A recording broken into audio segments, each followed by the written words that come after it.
and we're going to talk now about other royals, the ones in Denmark, because history is going to be made later when Denmark's longest-serving head of state, the Queen, will abdicate, handing the throne to her son. Yes, Queen Margrethe II is the first Danish monarch in 900 years to abdicate. 51 years to the day since coming to the throne. Our royal correspondent Cameron Walker will tell you more.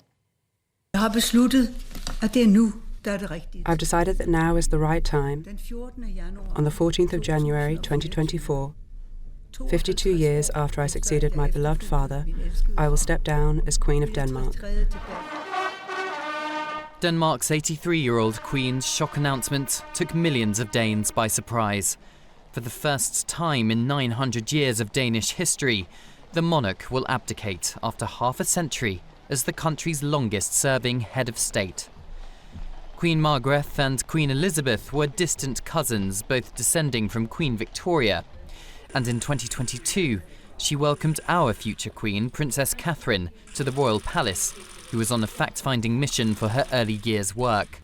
It's wonderful to see them when it's on stage and to see them using the costumes and the scenery that I've designed. Queen Margrethe is admired for her tactile and creative personality. We really like what she stands for, how she represents Denmark. It's really nice to see that it goes beyond the politics and so on. But recent years have not been smooth sailing.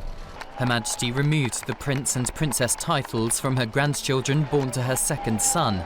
She hoped it would help them shape their own lives without the pressure of royal titles.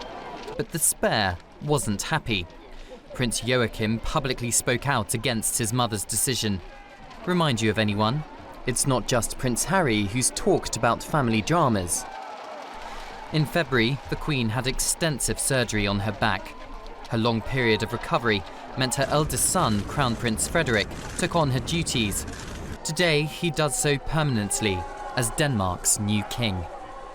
His wife and new queen, Australian-born Princess Mary, has thrilled Aussies down under. What a great ambassador for Australia. Proud of her. Yeah, terrific, it's lovely. Terrific news. She deserves it. She's lovely. She carries herself extremely well. I'm very proud. I'm very excited. I think it's wonderful. Yeah. I think she'll make a great queen. At 18, Prince Christian will become Denmark's heir to the throne, taking over his father's role as the Crown Prince. Prince Frederik will ascend the throne this afternoon after his mother signs a declaration of her abdication.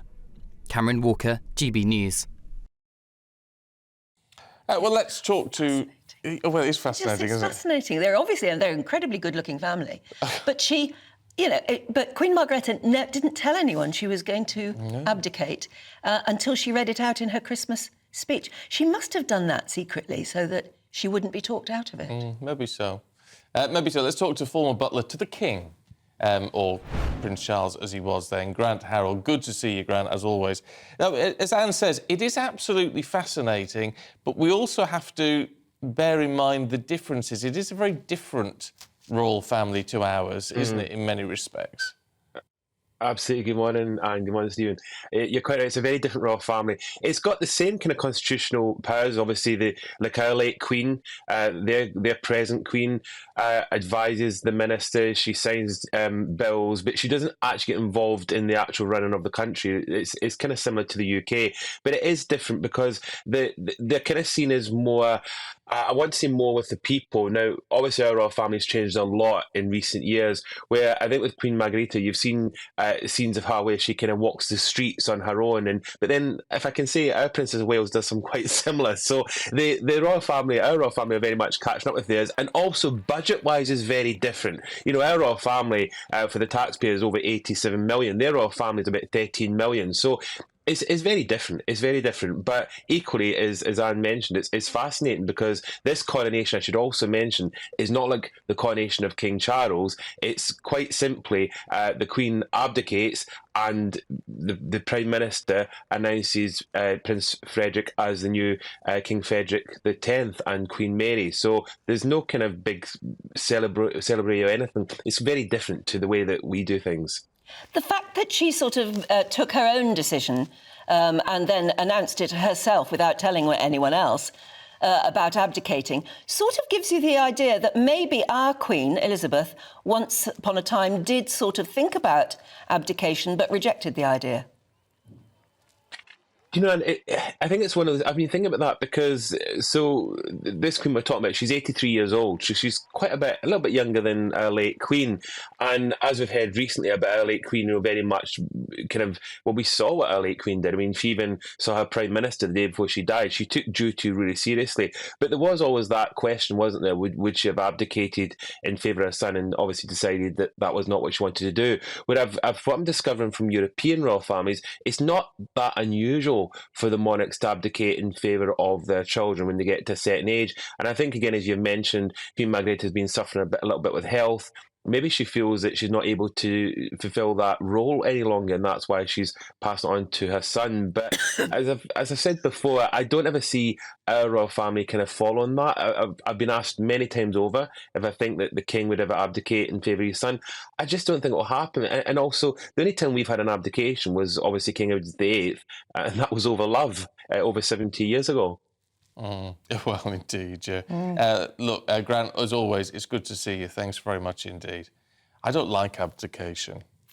No, but I mean, they're a very different, as Grant was saying. They're a different royal family. They, they travel on the bus. And She's always seen as being quite eccentric. Yes. There's some pictures around today showing her in the most weird and wonderful outfits. Yeah. Very unlike our late Queen, but each to their own, as far as that goes. It just, the way that the Danish royal family conduct themselves, the way they are very much more integrated into ordinary life, maybe it's just not such a big deal for her to actually abdicate in favour of her son. It's the first time in 900 years. Yeah, exactly. That's breaking history, isn't it? It is, yeah. Well, interesting. As I say, we'd bring you coverage of the ceremony, but I mean, it's literally just an announcement. Yeah. Which seems very odd to us. We like the pomp and pageantry, don't we? Yeah, not half. I don't think the Queen Margrethe had much of a balcony there, did she? No, we have a lovely wide balcony that takes everybody. Looks a bit drab. It did look a bit, yeah, a bit. But that's because they're budget conscious, aren't they? They don't have the sort of money that our royal family does. Well, that sparks a whole other conversation. Yes, it does, doesn't it?